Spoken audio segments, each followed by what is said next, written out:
بسم اللہ الرحمن الرحیم۔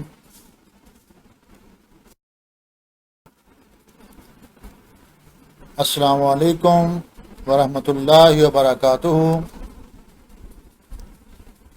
عزیز طلبہ، آج ہمارا لیسن ہے Islamic study CSS chapter 1 introduction to Islam, تعارف اسلام کا پارٹ نمبر 10، آخری پارٹ۔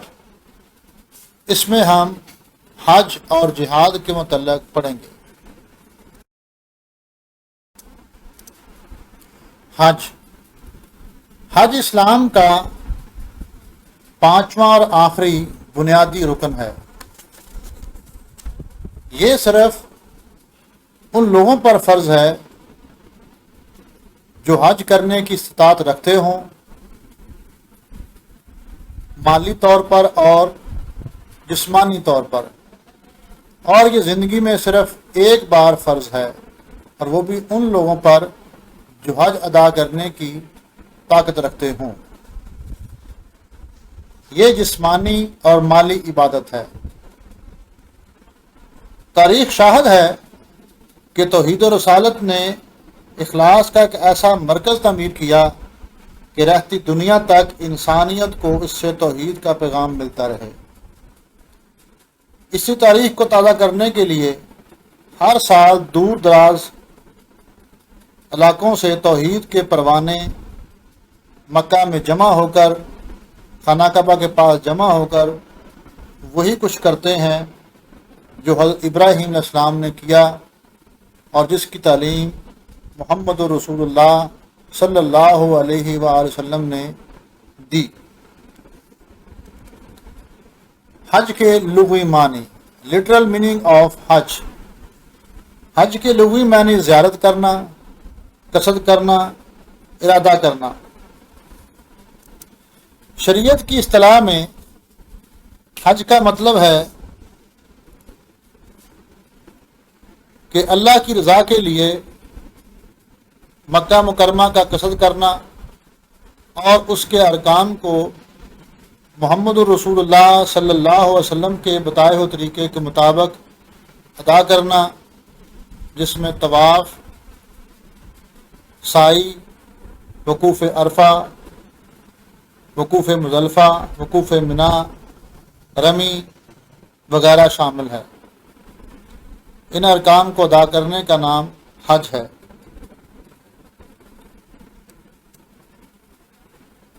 امپورٹنس آف حج، حج کی اہمیت۔ قرآن و سنت میں حج کی حکمت، دین میں حج کا مقام اللہ تعالیٰ کے اس ارشاد سے ظاہر ہوتا ہے۔ اللہ تعالیٰ فرماتے ہیں وَلِلَّهِ عَلَى النَّاسِ حِجُّ الْبَيْتِ مَنِ اسْتَطَاعَ إِلَيْهِ سَبِيلًا وَمَنْ كَفَرَ فَإِنَّ اللَّهَ غَنِيٌّ عَنِ الْعَالَمِينَ۔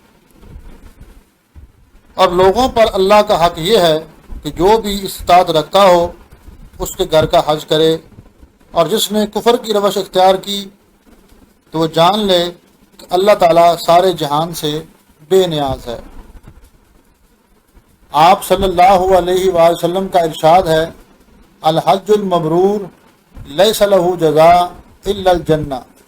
قبول حج کا ثواب جنت کے سوا کچھ نہیں۔ ایک اور حدیث میں آپ صلی اللہ علیہ وسلم نے فرمایا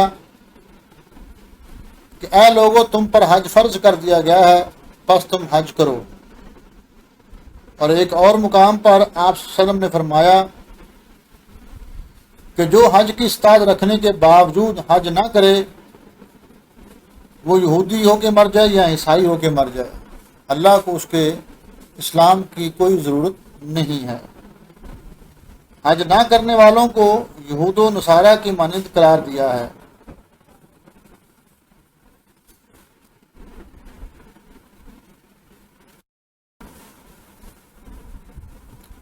ٹائپس آف حج، حج کی اقسام۔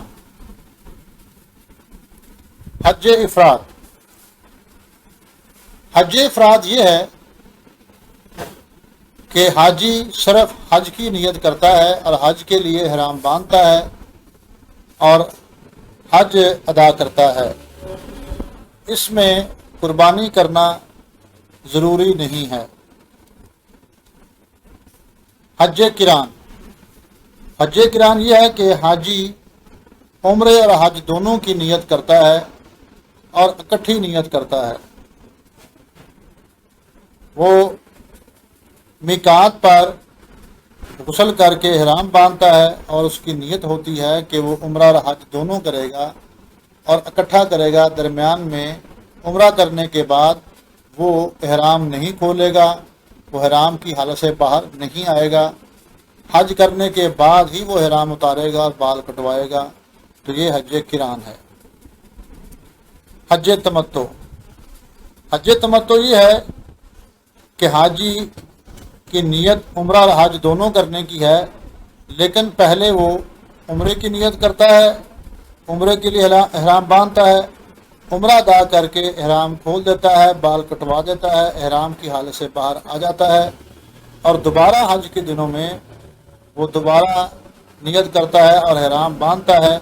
اس کو حج تمتع بولتے ہیں۔ اور یہ بات یاد رکھیں کہ قران اور تمتع دونوں میں قربانی کرنا ضروری ہے۔ آپ صلی اللہ علیہ وسلم نے حج قران کیا، حج تمتع کی خواہش کی تھی، لیکن آپ ادا نہیں کر سکے۔ To whom Hajj is obligatory, حج کن لوگوں پر فرض ہے؟ حج ہر مسلمان پر فرض، اس مسلمان پہ فرض ہے جو عاقل ہو، بالغ ہو، مالی استطاعت رکھتا ہو، جسمانی صحت بالکل ٹھیک ہو، آزاد ہو، غلام نہ ہو، اور کسی قسم کا کوئی بھی خوف نہ ہو، جنگ کا یا کسی بیماری کا یا کسی اور چیز کا، تو حج ان لوگوں پہ فرض ہے، اور یہ زندگی میں ایک بار فرض ہے۔ اوبلیگیٹری ایکٹس آف حج، فرائض حج۔ حج کے فرائض میں احرام باندھنا، وقوف عرفات، طواف زیارت، یہ فرض ہیں۔ 3 حج کے فرض ہیں: احرام باندھنا، وقوف عرفات، طواف زیارت۔ واجبات حج، کمپلسری ایکٹس آف حج: سعی، وقوف مزدلفہ، رمی، طواف قدوم، طواف وداع، حلق یا تسخیر، قربانی، جمع بین الصلاتین، ترتیب، یہ حج کے واجبات ہیں۔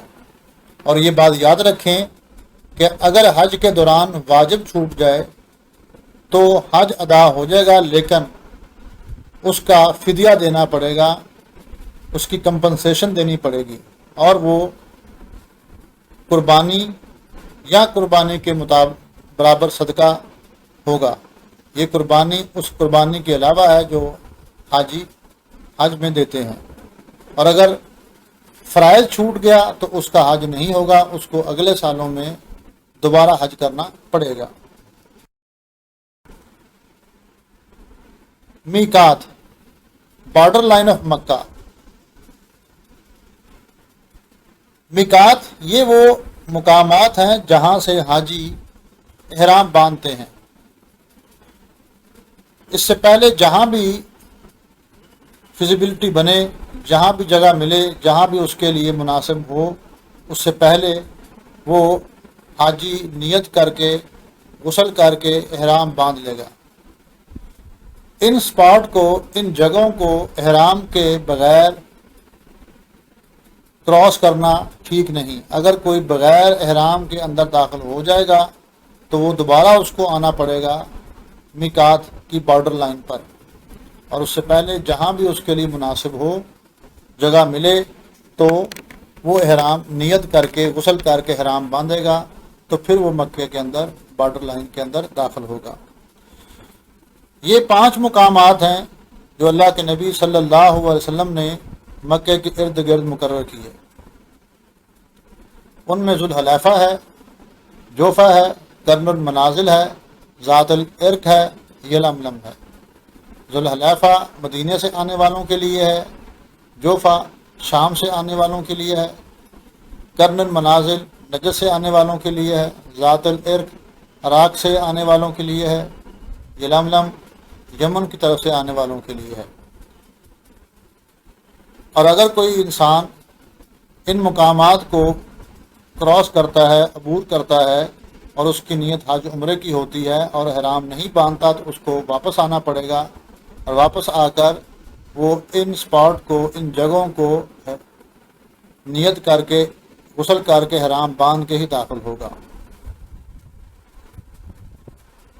رائٹس آف حج، مناسک حج۔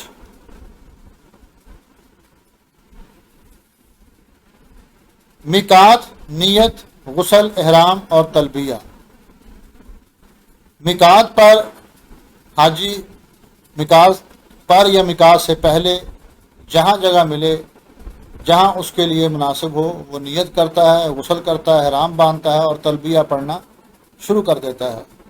عام طور پاکستان میں ہم پاکستان سے ہی، جہاں سے ہم ایئرپورٹ پر بیٹھتے ہیں، لاہور سے، کراچی سے، پشاور سے، اسلام آباد سے، جہاں سے بھی جگہ ملے تو وہ غسل کر کے احرام باندھتے ہیں، کیونکہ فلائٹ کے دوران میقات وہ نیچے رہ جاتا ہے، تو اس لیے میقات کو بغیر احرام کے کراس کرنا ٹھیک نہیں ہے۔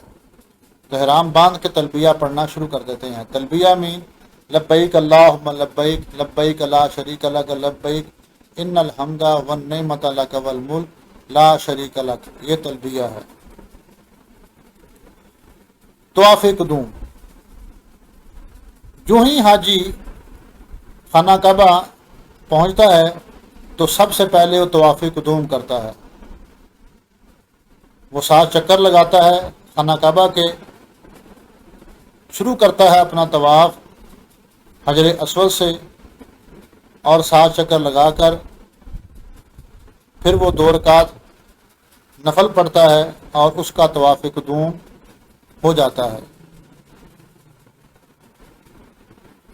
8 ذی الحج کو، 8 ذی الحجہ کو حاجی منا چلے جاتے ہیں، اور منا پر کوئی خاص کام نہیں، صرف وہ نمازیں پڑھتے ہیں اپنے اپنے ٹائم پر۔ ظہر کی نماز اپنے ٹائم پر، عصر کی نماز اپنے ٹائم پر، مغرب کی نماز، عشاء کی نماز۔ رات وہ منا میں قیام کرتے ہیں، اسٹے کرتے ہیں، اور صبح فجر کی نماز یعنی 9 ذی الحج کی فجر کی نماز وہ منا میں ادا کرتے ہیں، اور فجر کی نماز ادا کرنے کے بعد یہ عرفات کی طرف روانہ ہو جاتے ہیں۔ تو 9 ذی الحج کو عرفات کے مقام پر پہنچنا اور دوپہر سے لے کر سورج غروب ہونے تک وہاں ٹھہرنا، یہ وقوف عرفہ کہلاتا ہے، اور یہ حج کا سب سے بڑا رکن ہے۔ جس کا یہ مس ہو جائے تو اس کا حج نہیں ہوتا، اس کو اگلے سالوں میں دوبارہ کرنا پڑتا ہے۔ تو اس لیے 9 ذی الحج کو دوپہر سے لے کر مغرب تک، سورج غروب ہونے تک وہاں ٹھہرنا ضروری ہے۔ حاجی وہاں پر ظہر اور عصر کی نماز ادا کرتے ہیں اکٹھی، اور شارٹ قصر کرتے ہیں اور اکٹھی پڑھتے ہیں۔ ظہر کی نماز 2 رکعت اور اس کے بعد عصر کی نماز 2 رکعت پڑھتے ہیں۔ اس کے بعد وہاں پر وہ اسٹے کرتے ہیں، رہتے ہیں سورج غروب ہونے تک، تلبیہ پڑھتے ہوئے، ذکر و اذکار کرتے ہوئے، دعائیں مانگتے ہوئے۔ وہاں پر جبل رحمت بھی ہے، جہاں پر حضرت آدم علیہ السلام اور حوا علیہ السلام کی دعائیں قبول ہوئی تھیں، ان کی توبہ قبول ہوئی تھی، وہاں پر جاتے ہیں، دعائیں مانگتے ہیں۔ تو مغرب تک یعنی سورج غروب ہونے تک وہاں قیام کرنا ضروری ہے، اور جو ہی سورج غروب ہوتا ہے حاجی وہاں سے چل پڑتے ہیں اور وہ مزدلفہ پہنچتے ہیں۔ مزدلفہ پہ آ کے وہ مغرب اور عشاء کی نماز پڑھتے ہیں۔ یہ بات یاد رکھیں کہ عام دنوں میں نمازوں کو ان کے ٹائم پہ پڑھنا ضروری ہوتا ہے، لیکن حج کے دنوں میں حاجی ظہر عصر کی نماز اکٹھی کرتے ہیں، مغرب اور عشاء کی نماز مزدلفہ میں اکٹھی کرتے ہیں، اس میں ٹائم کا خیال نہیں کرتے، حالانکہ مغرب کی نماز کا ٹائم عرفات میں ہو جاتا ہے، لیکن مغرب کی نماز آ کے مزدلفہ پڑھتے ہیں، کیونکہ سنت یہ ہے، کیونکہ حج سارا ہی سنت کے مطابق ارکان کو ادا کرنے کا نام ہے، اس لیے ہم نے وہاں سنت پہ عمل کرنا ہے جو حج کے لیے اللہ کے نبی صلی اللہ علیہ وسلم نے مقرر کی ہے۔ تو مزدلفہ میں رات وہ قیام کریں گے، دعائیں کرتے ہوئے، تلبیہ پڑھتے ہوئے گزاریں گے۔ رات قیام کرنے کے بعد صبح فجر کی نماز یعنی 10 ذی الحج کی فجر کی نماز بھی مزدلفہ میں ادا کریں گے، اور یہ 10 ذی الحج کی فجر کی نماز ادا کرنے کے بعد یہ رات کو یا صبح جب بھی ان کے لیے موقع ملے تو شیطان کو مارنے کے لیے کینکریاں وہاں سے اکٹھی کرنی ہیں مزدلفہ سے۔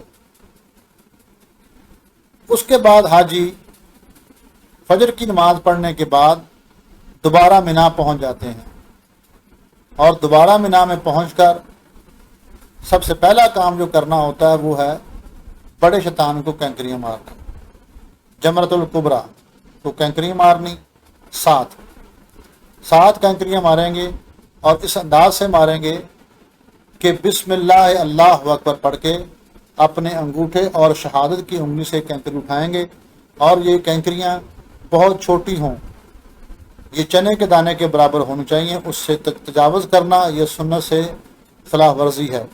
کچھ بڑے پتھر اٹھا لیتے ہیں، کچھ جوتے مارتے ہیں، یہ صحیح نہیں ہے، کیونکہ جو سنت کے مطابق یہ ہے کہ چنے کے دانے کے برابر کینکریاں لینی ہیں مزدلفہ سے، اور بسم اللہ اللہ اکبر پڑھ کے اپنے انگوٹھے اور شہادت کی انگلی سے پکڑ کے اس کی طرف پھینکنی ہے، اس کو لگے یا نہ لگے، وہاں کوئی شیطان بیٹھا نہیں ہے، وہاں صرف ایک جگہ ہے جس کو سمبل کے طور پر وہاں انہوں نے پلر لگایا ہے، تو وہاں شیطان بیٹھا نہیں ہے کہ اس کو لگے گی، یہ صرف اس کو مینٹلی ٹارچر کرنا ہے کہ اس نے ایک دفعہ ابراہیم علیہ السلام کو، حضرت ہاجرہ کو اور اسماعیل کو وہ مس گائیڈ کرنے کی کوشش کی، تو انہوں نے جب اس کو پتھر مارے تو اس کی یاد میں ہم مارتے ہیں، تو اس کو مینٹلی ٹارچر کرنا نہ کہ فزیکلی ٹارچر کرنا مقصد ہوتا ہے۔ تو بسم اللہ اللہ اکبر پڑھ کے اس کی طرف ایک کینکری مارنی ہے، پھر دوبارہ بسم اللہ اللہ اکبر پڑھ کے دوسری، پھر بسم اللہ اللہ اکبر پڑھ کے تیسری، اس طرح چوتھی، پانچویں، چھٹی، ساتویں، 7 کینکریاں باری باری مارنی ہیں۔ اور اس کے بعد حاجی جو ہیں وہ قربانی کرتے ہیں، اور قربانی کرنے کے بعد یہ اپنے بال کٹواتے ہیں یا ان کو حلق کرتے ہیں۔ مرد کے لیے دونوں چوائس ہیں کہ وہ اپنے بال حلق کروا لے یا ان کو کٹوا لے، عورت جو ہے وہ صرف اپنے بال وہ اینڈ سے آخر سے صرف 1 انچ کے برابر وہ اپنے بال کاٹتی ہے، اور صرف اس کے لیے یہی ہے، اور اس کے لیے حلق نہیں ہے۔ تو اس کے بعد حاجی جو ہیں وہ احرام اتار دیتے ہیں، اور جمرۃ العقبہ کو کینکریاں مارنے پر تلبیہ ختم ہو جاتا ہے، اس کے بعد تلبیہ نہیں پڑھا جاتا۔ اس کے بعد حاجی جو ہیں وہ طواف زیارت کے لیے مکے آتے ہیں، اور مکے آ کر وہ طواف کرتے ہیں، طواف زیارت بالکل اسی انداز سے جس طرح طواف قدوم کیا، اسی انداز سے طواف زیارت کرتے ہیں، اور یہ کیونکہ احرام اتار چکے ہوتے ہیں پہلے، تو یہ سمپل ڈریس میں طواف زیارت ہوتا ہے، اور مقام ابراہیم سے حجر اسود سے اس کو شروع کریں گے، اور حجر اسود پر ختم کریں گے، 7 چکر لگائیں گے اور 2 رکعت نفل پڑھیں گے، اور اس کے بعد صفا مروہ کی سعی کریں گے، 7 چکر لگائیں گے صفا مروہ پر، پہلا چکر صفا سے مروہ تک ایک، اور دوسرا مروہ سے صفا تک، پھر تیسرا صفا سے مروہ تک، اور پھر چوتھا مروہ سے صفا تک، اس طرح 7 چکر پورے ہونے کے بعد تو یہ اس کی سعی مکمل ہو جائے گی۔ اس کے بعد حاجی دوبارہ مینا میں چلا جائے گا۔ اب دوبارہ مینا میں جانے کے بعد پھر وہ رمی کرے گا، پہلے صرف جمرۃ العقبہ کو کینکریاں ماری، اب اس نے تینوں جمرات کو کینکریاں مارنی ہیں، اور اس کے لیے اس کے پاس دن ہے 11 ذی الحج کا، 12 ذی الحج کا اور 13 ذی الحج کا۔ اب 2 دن رمی کرنا اس کے لیے واجب ہے، اور تیسرے دن کرنا یہ اس کے لیے مستحب ہے۔ تینوں دن بھی کر سکتے ہیں، 2 دن بھی کر سکتے ہیں، 11 اور 12 کو کر سکتے ہیں، 11 اور 13 کو کر سکتے ہیں، 12 اور 13 کو بھی کر سکتے ہیں۔ 2 دن کرنا اس کے لیے واجب ہے، تیسرے دن کرنا یہ اس کے لیے مستحب ہے۔ اور ہر رمی میں 7 کینکریاں مارنی ہوتی ہیں، پہلے بڑے جمرۃ العقبہ کو، پھر جمرۃ الوسطیٰ کو، اور پھر جمرۃ الصغریٰ کو۔ بالکل اسی انداز میں بسم اللہ اللہ اکبر پڑھ کے شہادت کی انگلی اور انگوٹھے سے اس طرف پھینکنی ہے، اور یہ 2 دن یا 3 دن کام یہ کرنا ہے، اور اس کے ساتھ ہی حج تقریباً اس کا مکمل ہو گیا۔ اب صرف ایک چیز باقی رہ گیا، وہ ہے طواف وداع۔ طواف وداع یہ بالکل آخر پہ کرنا ہے جب مکہ چھوڑنا ہے۔ مکے میں وہ اس کا قیام اس کے بعد 1 دن ہے، 2 دن ہے، ہفتہ ہے، مہینہ ہے، 2 مہینے ہے، جتنی بھی دیر وہ وہاں گزارے گا تو وہ اپنے کام کرتا رہے گا جس طرح عام انداز میں کرتا ہے، نمازیں پڑھے گا، دوسرے کام کرے گا، لیکن جب مکہ اس نے چھوڑنا ہوگا تو آخر پر طواف وداع کرے گا۔ طواف وداع بالکل سادہ لباس میں ہوتا ہے، اور بالکل اسی انداز میں ہم نے حجر اسود سے شروع کرنا ہے، اور 7 چکر لگانے کے بعد حجر اسود پر ختم کریں گے، اور اس کے بعد 2 رکعت نفل پڑھ کے طواف وداع ہمارا مکمل ہو جائے گا، اور ہمارا حج مکمل ہو گیا۔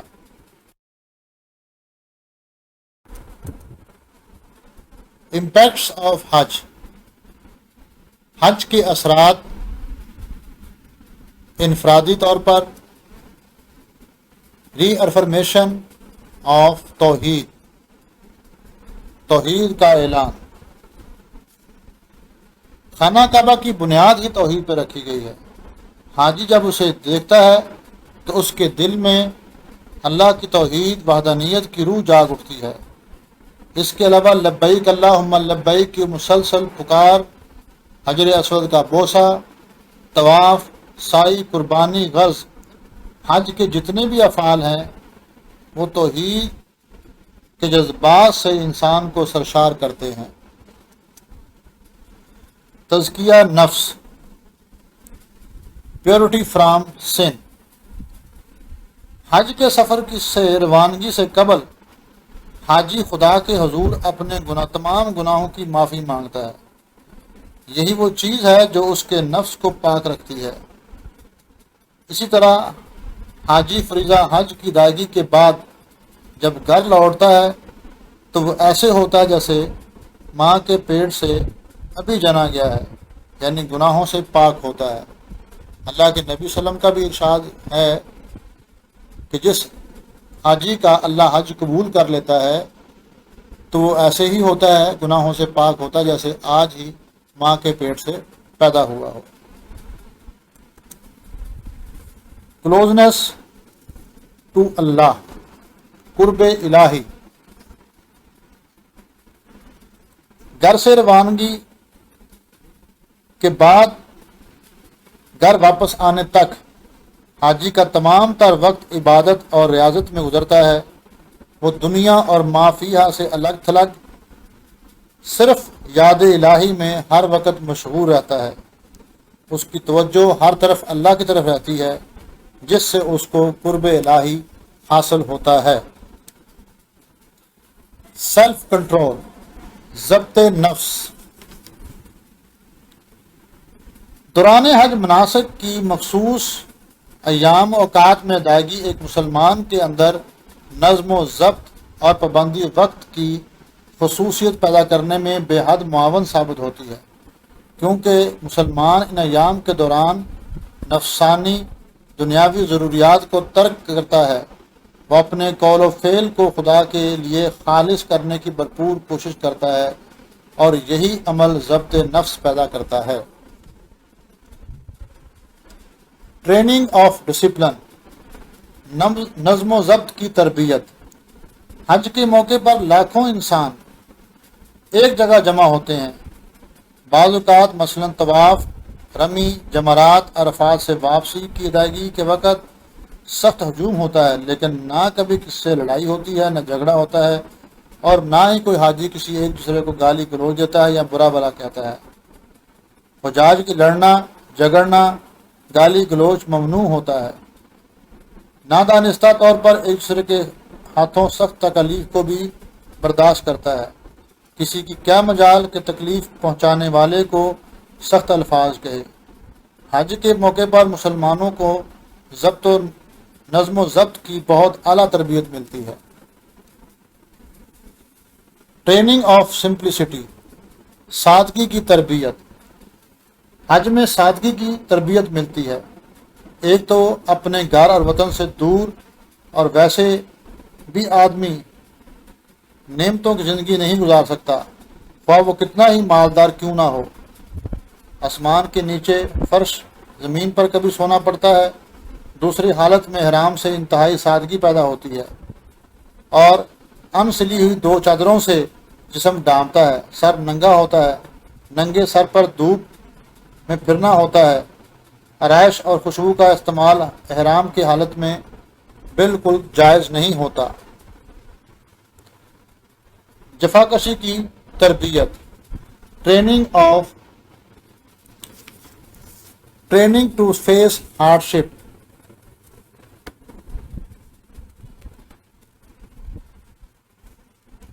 یہ ایک مسلمہ حقیقت ہے کہ وہی افراد اور قومیں ترقی کرتی ہیں جو جفاکش ہوتی ہیں، جو سختیوں کو برداشت کرتی ہیں۔ حج جفاکشی کی تربیت کا اہم ترین ذریعہ ہے۔ حاجی جب اپنے گھروں سے دور سخت تکالیف برداشت کر کے مناسک حج ادا کرتا ہے، اسے مشقت برداشت کرنے کی عادت پڑ جاتی ہے۔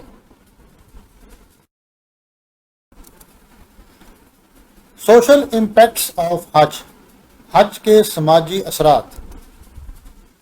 یونٹی آف مسلم، اتحاد عالم اسلام۔ دنیا بھر کے مسلمان ایک جگہ جمع ہو کر اپنے علمی، سیاسی، معاشی، معاشرتی مسائل سے آگاہی حاصل کرتے ہیں، اور باہمی مشورے سے ان کو حل کرنے کا موقع بھی ملتا ہے۔ یعنی مسلمانان اسلام میں اتفاق، اتحاد، باہمی بھائی چارے کے جذبات پیدا ہوتے ہیں، اور بے حسی، بغض، اناد کے لیے کوئی جگہ نہیں بچتی۔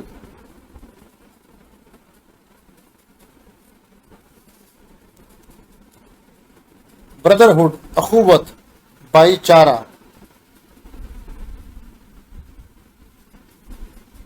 حج کے دوران دنیا کے گوشے گوشے سے مختلف ملکوں سے حجاج کرام مکہ مکرمہ تشریف لاتے ہیں۔ اس موقع پر وہ ایک دوسرے سے ملتے جلتے ہیں، اور اسی مبارک اور بابرکت موقع پر فرزندان توحید کے درمیان محبت، اخوت، بھائی چارے اور رواداری کا رشتہ ہموار ہوتا ہے، اور بین الاقوامی سطح پر امت مسلمہ کے تعلقات کو فروغ حاصل ہوتا ہے، اور اسلامی اخوت ابھر کر سامنے آتی ہے۔ مساوات، ایکویلٹی۔ اسلام مساوات کا علم بردار ہے، اور حج کے موقع پر مساوات کا شاندار عملی مظاہرہ ہوتا ہے۔ سب حاجی، خواہ کوئی امیر ہو یا غریب، حاکم ہو یا محکوم، چھوٹا ہو یا بڑا، ایک جیسا لباس پہنے یکساں پابندیوں کے ساتھ ایک جیسے حالات میں رہتے ہوئے ایک جیسے مناسک حج ادا کرتے ہیں۔ کسی بھی موقع پر کسی قسم کا امتیازی رویہ نہیں ہوتا۔ اوبیڈینس، اطاعت امیر۔ مسلمان عالم اسلام ایک ہی امیر کی اطاعت میں مناسک حج ادا کرتے ہیں۔ ان کے دلوں میں اللہ تعالیٰ کی عظمت، اطاعت کا جذبہ پیدا ہوتا ہے، یعنی حج کی بدولت امت مسلمہ کی اخلاقی، سماجی، روحانی تربیت عمل میں آتی ہے۔ بین الاقوامی تعلقات، انٹرنیشنل ریلیشن۔ حج کے دوران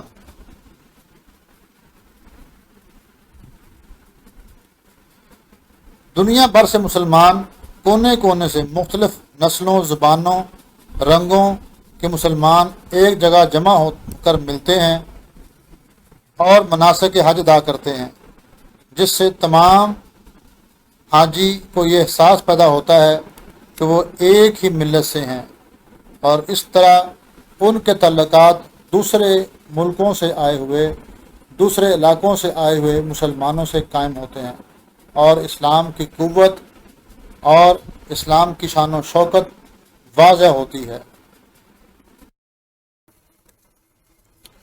جہاد، ہولی وار ان اسلام، جہاد فی سبیل اللہ۔ First of all, literal meaning and definition of جہاد۔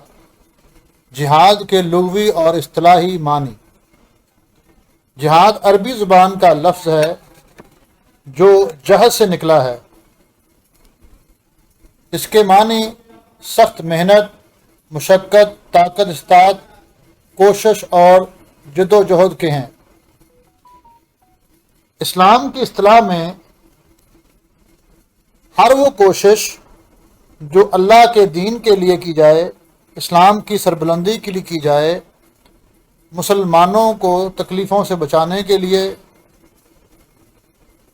مظلوم مسلمانوں کی مدد کے لیے، ہر طرح کی کوشش کو جہاد کہا گیا ہے۔ عام طور پر لوگ سمجھتے ہیں کہ جہاد کا مطلب لڑائی ہے، حالانکہ لڑائی اس کا مطلب نہیں، اس کا مطلب کوشش ہے، ایفرٹ ہے، سٹرگل ہے۔ جہاد کی اقسام، ٹائپس آف جہاد۔ جہاد بن نفس۔ نمبر 1، جہاد بن نفس یہ ہے کہ انسان اپنے نفس کے خلاف، اپنی خواہشات کے خلاف کوشش کرے، اپنی خواہشات کو دبائے اور ان کو اسلام کی طرف لے کر آئے، کیونکہ کسی انسان کا دل نہیں کرتا اچھے کام کرنے کو، تو اپنے آپ کو اللہ کی رضا کی خاطر برائی سے بچائے اور نیکی کی طرف لے کے آئے، تو یہ جہاد بن نفس ہے۔ مثال کے طور پر، جب کوئی آدمی کسی پارٹی میں مصروف ہے یا کوئی لڑکا کھیل کود میں مصروف ہے اور اذان ہوتی ہے تو اس کا دل نہیں کرتا کہ وہ نماز پڑھنے جائے، کیونکہ وہ پارٹی میں مصروف ہے، وہ کھیل کود میں مصروف ہے، وہ اور ایکٹیویٹیز میں مصروف ہے۔ لیکن اگر اس دوران وہ اپنی خواہشات کو دباتا ہے، اپنی رانگ وشز کو دباتا ہے اور وہ نماز کے لیے جاتا ہے، اپنا کھیل کود چھوڑ دیتا ہے، اپنی پارٹی چھوڑ دیتا ہے، تو یہ جہاد بن نفس ہے۔ جہاد بن نفس یہ ہمیشہ جاری رہتا ہے، قبر تک جاری رہتا ہے۔ جہاد، باقی جو جہاد کی قسمیں ہیں، ہو سکتا ہے وہ جہاد جب ضرورت ہو تو وہ ہو، لیکن جہاد بن نفس تو ہر وقت رہتا ہے۔ چاہے آپ جہاد بالمال کر رہے ہوں تو جہاد بن نفس ساتھ رہے گا، آپ قتال کر رہے ہیں تب بھی جہاد بن نفس اس کے ساتھ رہے گا، کیونکہ انسان ہر وقت وہ انسان کے دل و دماغ پر حاوی ہونے کی کوشش کرتا ہے، تو اس سے آدمی کو اپنی جان چھڑانا، اپنی خواہشات کو دبانا، یہ جہاد بن نفس ہے۔ اور یہ بہت ہی مشکل کام ہے۔ دوسروں کو تنقید کرنا، دوسروں پہ تنقید کرنا اور ان کو سمجھانا تو بڑا آسان ہے، لیکن اپنے آپ کو سمجھانا، اپنے گریبان میں جھانکنا بہت مشکل ہوتا ہے۔ اسی لیے اللہ کے نبی صلی اللہ علیہ وسلم نے اس کو جہاد اکبر کہا ہے، سب سے بڑا جہاد کہا ہے۔ جہاد بالمال۔ جہاد بالمال یہ ہے کہ انسان اپنا مال اللہ کے راستے میں خرچ کرے، اللہ کے راستے میں جو کوشش ہے وہ کرے، اپنے مال کے ساتھ اپنا مال جو ہے اللہ کے راستے میں خرچ کرے، چاہے وہ غریبوں مسکینوں کے ویلفیئر ہیومن بینگ کے لیے ہو، وہ اسلام کی تبلیغ کے لیے ہو، یا جو لوگ جہاد بالسیف کر رہے ہیں، قتال کر رہے ہیں، ان کے لیے ہو۔ تو کوئی بھی کوشش، کوئی بھی سٹرگل، کوئی بھی محنت مشقت جو انسان اپنے مال سے کرتا ہے اللہ کے راستے میں، وہ جہاد بالمال ہے۔ اور اس کی بہترین شکل یہ ہے کہ جب قتال ہو رہا ہو، قتال فی سبیل اللہ ہو رہا ہو، جنگ ہو رہی ہو اسلام اور کفر کے درمیان، تو اس وقت اپنا مال خرچ کرنا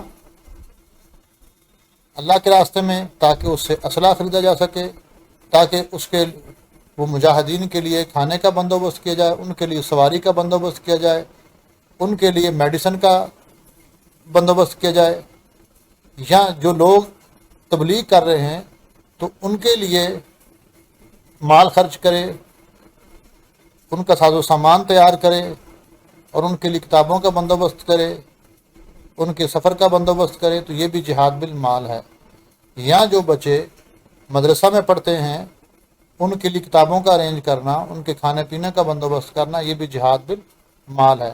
اس کی بہترین مثال جنگ تبوک کے موقع پر جب آپ صلی اللہ علیہ وسلم نے اپنے صحابہ سے مدد کا کہا تو حضرت ابو بکر صدیق نے اپنے گھر کا سارا سامان اللہ کے نبی کو دے دیا، اور حضرت عمر نے گھر کا آدھا سامان دیا، حضرت عثمان نے 1000 دینار اور 300 اونٹ اور 100 گھوڑے دیے۔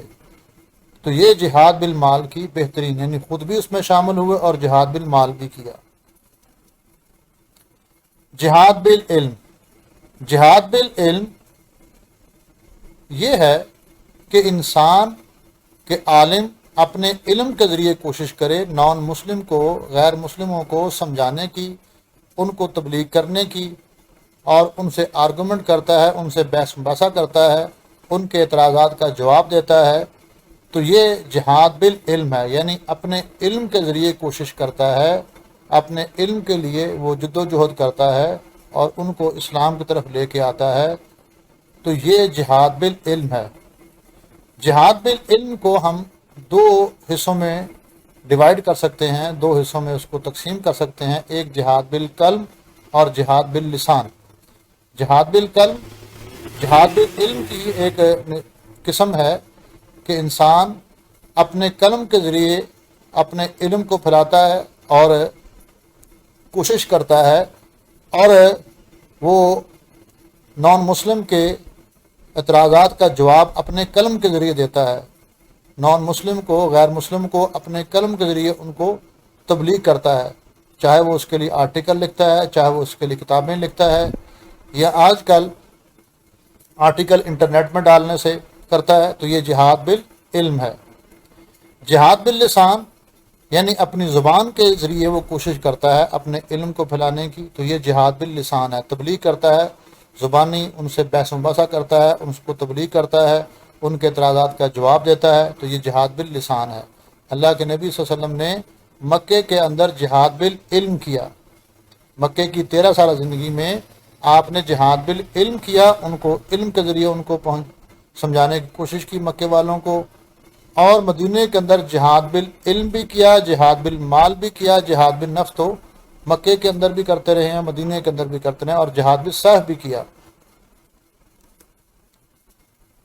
جہاد بالسیف، جہاد بالسیف جس کو ہم قتال فی سبیل اللہ بھی کہتے ہیں، یعنی لڑائی کرنا، کافروں کے ساتھ لڑائی کرنا، اور جو کافر مسلمانوں کے مقابلے میں لڑائی کرنے آتے ہیں ان کے ساتھ لڑائی کرنا، یہ جہاد بالسیف ان کو کہلاتا ہے، یعنی تلوار کے ذریعے۔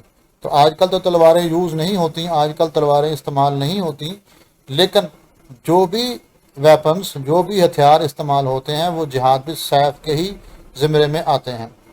تو جو کافر مسلمانوں سے لڑائی کی کوشش کریں تو ان کے ساتھ جہاد کرنا، یہ جہاد کی آخری قسم ہے کہ انسان اپنی جان کو اللہ کے راستے میں لے کے نکلتا ہے، کہ وہ اپنی جان کو اللہ کے راستے میں قربان کرے گا، مسلمانوں کا دفاع کرے گا، اسلام کا دفاع کرے گا اور اپنے دین کی حفاظت کرے گا، تو یہ جہاد بالسیف ہے۔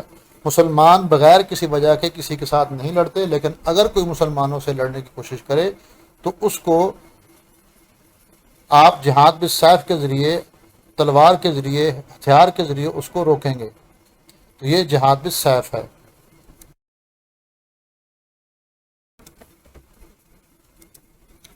پرنسپلز آف جہاد وار، جہاد قتال فی سبیل اللہ کے اصول و ضوابط۔ نمبر 1، دفاع میں، یعنی مسلمان وہ اپنے دفاع میں لڑائی کریں گے، بغیر کسی وجہ کے مسلمانوں کے لیے جائز نہیں کہ وہ کسی بھی غیر مسلم ملک پر حملہ کریں، کسی غیر مسلم کو قتل کریں، دفاع میں یعنی اگر کوئی غیر مسلم ملک پر حملہ کرتا ہے تو اس کے دفاع میں لڑائی فرض ہے، جس طرح کہ اللہ کے نبی صلی اللہ علیہ وسلم اور مسلمانوں نے جنگ بدر میں، جنگ احد میں، جنگ خندق میں دفاع میں لڑائی لڑی۔ یہ لڑائی کرنے نہیں گئے لیکن دفاع میں لڑائی کی گئی۔ تو اس طرح آج بھی اگر کوئی غیر مسلم کنٹری، کوئی نان مسلم کنٹری مسلم کنٹری پہ حملہ کرتی ہے تو اس کے دفاع میں لڑائی کرنا یہ مسلمانوں پہ فرض ہے، اجتماعی طور پر اس کا دفاع کریں۔ باقی یہ مسلم امیر کی، مسلم لیڈر کی وہ ہوگی، ذمہ داری ہوگی کہ وہ کس کو لڑائی میں بھیجتا ہے، کس کو پیچھے رکھتا ہے، لیکن سب اس میں شامل ہوں گے۔ اس طرح کہ اللہ تعالیٰ فرماتے ہیں وَقَاتِلُوا فِي سَبِيلِ اللَّهِ الَّذِينَ يُقَاتِلُونَكُمْ وَلَا تَعْتَدُوا إِنَّ اللَّهَ لَا يُحِبُّ الْمُعْتَدِينَ، اور تم اللہ کے راستے میں لڑائی کرو ان سے جو تم سے لڑائی کرتے ہیں، اور زیادتی نہ کرو، بے شک اللہ تعالیٰ زیادتی کرنے والوں کو پسند نہیں کرتا۔ نمبر 2، مظلوم کی حمایت میں، یعنی ایسے مسلمان جو غیر مسلم ملک میں رہتے ہیں اور وہاں کا قانون، وہاں کی پولیس، وہاں کی فوج، وہاں کی حکومت ان پہ ظلم کرتی ہے، ان کو ان کے دین پر عمل کرنے نہیں دیتی، تو ان مظلوموں کی حمایت میں مسلمان مل کر لڑائی کریں گے، وہاں کے لوگ بھی اور دوسرے ملکوں کے رہنے والے بھی، جو ان کے لیے پاسبل ہو، وہ مورلی، اخلاقی طور پر، پولیٹیکلی، سیاسی طور پر جس طرح بھی ان کی حمایت وہ کر سکتے ہیں وہ کریں گے، لیکن وہاں کے لوگ بھی وہ مل کر اجتماعی طور پر اس ظلم کو ختم کرنے کے لیے وہ اپنا حصہ ڈالیں گے۔ اللہ تعالیٰ فرماتے ہیں وَمَا لَكُمْ لَا تُقَاتِلُونَ فِي سَبِيلِ اللَّهِ وَالْمُسْتَضْعَفِينَ مِنَ الرِّجَالِ وَالنِّسَاءِ وَالْوِلْدَانِ الَّذِينَ يَقُولُونَ رَبَّنَا أَخْرِجْنَا مِنْ هَٰذِهِ الْقَرْيَةِ الظَّالِمِ أَهْلُهَا وَاجْعَل لَّنَا مِن لَّدُنكَ وَلِيًّا وَاجْعَل لَّنَا مِن لَّدُنكَ نَصِيرًا، اور تمہیں کیا ہو گیا ہے، تم اللہ کے راستے میں لڑائی نہیں کرتے ان مظلوموں کے لیے، مظلوم مردوں اور عورتوں اور بچوں کے لیے جو کہتے ہیں کہ اللہ ہمیں اس بستی سے نکال جس کے رہنے والے ظالم ہیں، اور ہمیں اپنی طرف سے کوئی دوست اور مددگار ہمیں بھیج۔ تو اس سے پتہ لگتا ہے کہ جو مظلوم غیر مسلم ملک میں رہتے ہوں تو وہاں کا قانون اگر ان کو ان کے دین پہ عمل کرنے نہیں دیتا تو ان کے خلاف بھی ہم مل جل کر وہ لڑائی کریں گے۔ نمبر 3، فتنہ، ظلم اور استحصال کے خاتمے کے لیے، جیسے کہ اللہ تعالیٰ فرماتے ہیں وَقَاتِلُوهُمْ حَتَّى لَا تَكُونَ فِتْنَةٌ وَيَكُونَ الدِّينُ كُلُّهُ لِلَّهِ۔ اس کا مطلب یہ ہے کہ اگر کسی کے ساتھ ہمارا کوئی معاہدہ ہے، کسی ملک کے ساتھ، غیر مسلم ملک کے ساتھ کوئی معاہدہ ہے، اور وہ اس کے معاہدے کو، اس ایگریمنٹ کو وہ اس پہ عمل نہیں کرتے، یا وہ انٹرنیشنل رول، انٹرنیشنل قانون کی خلاف ورزی کرتے ہیں، تو حالات کے مطابق جو مسلمانوں کا لیڈر ہے، جو مسلمانوں کا امیر ہے، وہ فیصلہ کرے گا کہ کس طرح اس کے خلاف لڑائی کی جائے گی۔ جس طرح کہ مسلمانوں کا مکے کے لوگوں کے ساتھ معاہدہ تھا جس کو ہم صلح حدیبیہ کہتے ہیں، تو جب کافروں نے اس کو توڑا تو آپ صلی اللہ علیہ وسلم نے فوراً ان پہ حملہ نہیں کیا، بلکہ ان کو کہا کہ آپ اس ایگریمنٹ پہ، اس معاہدے پہ واپس آ جائیں، لیکن جب انہوں نے انکار کیا تو آپ نے ان پہ پھر حملہ کیا۔ تو اس طرح کے حالات میں جب فتنہ اور ظلم ہو تو امیر فیصلہ کرے گا، مسلمانوں کا لیڈر فیصلہ کرے گا کس طرح اس سے نبڑنا ہے۔ اس طرح آپ نے جنگ تبوک کے موقع پر بھی، اور اس طرح جنگ موتا کے موقع پر بھی آپ نے صلی اللہ علیہ وسلم نے فیصلہ کیا لڑائی کا۔ تو جہاں فتنہ، ظلم اور استحصال ہو تو وہاں امیر فیصلہ کرے گا کہ لڑائی کرنی ہے کہ نہیں کرنی، لیکن اس صورت میں امیر جو ہے، لیڈر جو ہے، وہ جن کو بھیجے گا لڑنے کے لیے وہ لوگ جائیں گے، باقی نہیں۔ جو اسٹریٹجی، جو حکمت عملی امیر اپنائے گا اس پہ عمل کرنا ضروری ہوگا۔